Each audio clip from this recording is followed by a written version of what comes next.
Hello friends, I welcome you all in maths by Avinash Kanpure. तर पहा, आजच्या व्हिडिओमध्ये आपण पाहणार आहोत पर्सेंटेज मधील एक शानदार कन्सेप्ट जो की टीसीएसचा खूप फेवरेट आहे.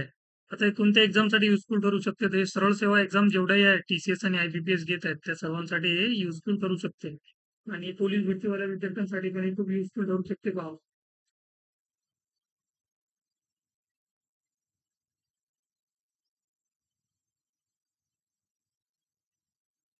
तर रेल्वे तिकिटाचे दर 20% वाढले. पुन्हा काही महिन्यानंतर 10% वाढले. ठीक आहे. रेल्वे तिकिटाचे दर आधी काय झाले? 20% वाढवले गेले पहा आणि पुन्हा काही महिन्यानंतर काय झालं 10% वाढले. तर मूळ भाड्यात शेकडा वाढ किती झाली यांचं म्हणणं आहे. याला आपण दोन मेथडने सॉल्व्ह करूयात पहा.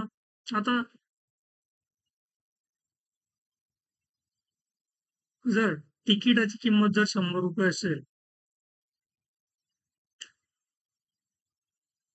तर किती वाढली?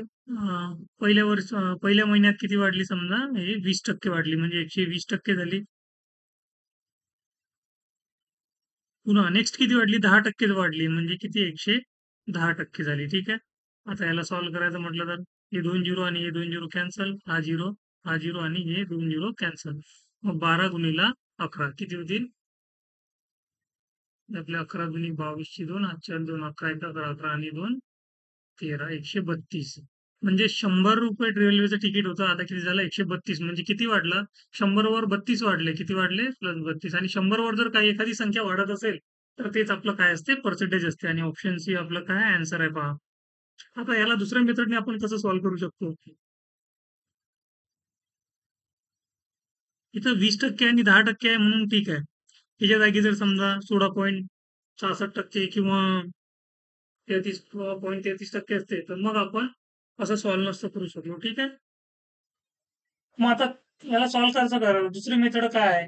तर 20% वाढ झाली म्हणजे काय? तर 20% म्हणजे 1/5. म्हणजे 5 वर 1 वाढला म्हणजे 5 चे किती झाले? 6 झाले. ठीक आहे.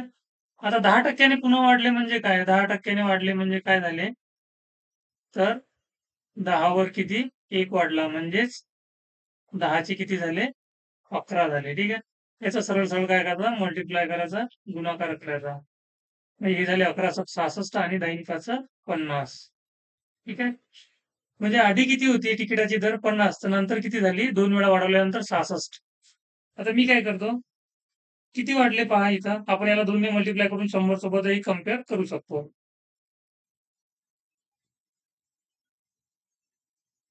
किती वाढ झाली? तर 16 रुपये वाढ झाली. किती? 16. म्हणजे 50 वर किती वाढले? 16 वाढले. पर्सेंटेज काढायचा आहे म्हणून 100% न मल्टिप्लाय करा. 50 गुणिला हे 50 ने 2 चा भाग गेला. ठीक आहे. 50 दुनी 100 आणि हे झाले आपले 16 दुनी 32%. ठीक आहे. इथं आपलं सरळ आन्सर आलेलं आहे पहा. ही मेथड केव्हा युजफुल ठरते?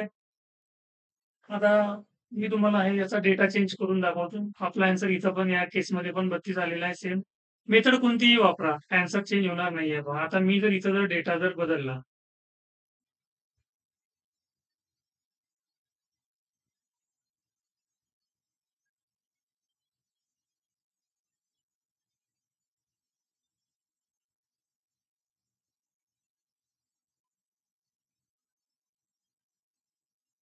इथं जर मी डेटा 20% च्या ऐवजी जर मी म्हटलं 33.33% ने वाढला आणि नंतर 12.5% ने वाढला. तर आता काय कराल? मग मूळ भाड्यात किती शेकडा वाढ होईल? तर तेव्हा आपण ही मेथड यूज नाही करू शकत. इथं मग आपण 100 चे 133%, 133.33% पुन्हा मग 12.5 12 12.5 ॲड करणार 100 मध्ये. इथं पॉसिबल नाहीये पहा. इथं जर मी जर याला जर याच मेथडने सॉल्व्ह करायचा प्रयत्न केला तर रेल्वे तिकिटाचे दर जर 33.33% वाढले, जर समजा 100 रुपये जर असेल रेल्वे तिकीट आधी, मग 33.33% वाढले म्हणजे मी असं म्हणणार त्याला 133.33%. ठीक आहे. पुन्हा हे कितीने वाढले? 12.5 ने म्हणजे 112.5%. आता ह्याला सॉल्व्ह करणं हे पॉसिबल नाही आहे. एक्झाम मध्ये जेवढा टाइम दिला जाते तेवढ्या टाइम पिरियड मध्ये. मग करणार काय? तर इथं ही मेथड युजफुल ठरणार नाही. त्यासाठीच आपण दुसरी मेथड कुठली सांगितली तुम्हाला? रेशो मेथड पहा. 33%, 33 0.33% वाढ झाली म्हणजे काय झालं? 33.33% म्हणजे काय? तर 1/3 3 एक वाढ झाली. म्हणजे आधी किती होती? 3 होती तिकिटाचा दर, तर नंतर किती झाला? 4 झाला. हे झालं पहिल्या केसमध्ये. म्हणजे पहिल्या वेळेस जेव्हा वाढ झाली तेव्हा. आता दुसरं पुन्हा काय झालं काही महिन्यानंतर 10% 12.5% ची वाढ झाली. 12.5% ची वाढ म्हणजे काय? तर प्लस 1/8 म्हणजे आधी 8 होते, तर 8 वर किती झाले? 8 चे 9 झाले. मग याची करा मल्टिप्लाय दोघांची. हे होतील 8 त्रिक 24 आणि 9 चोक 36. आता ह्याला आपण सॉल्व्ह करूयात.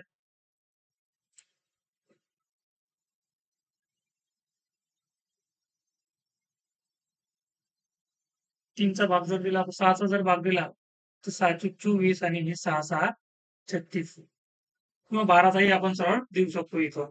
मग इथं सरळ जर आपण 12चा भाग जर दिला,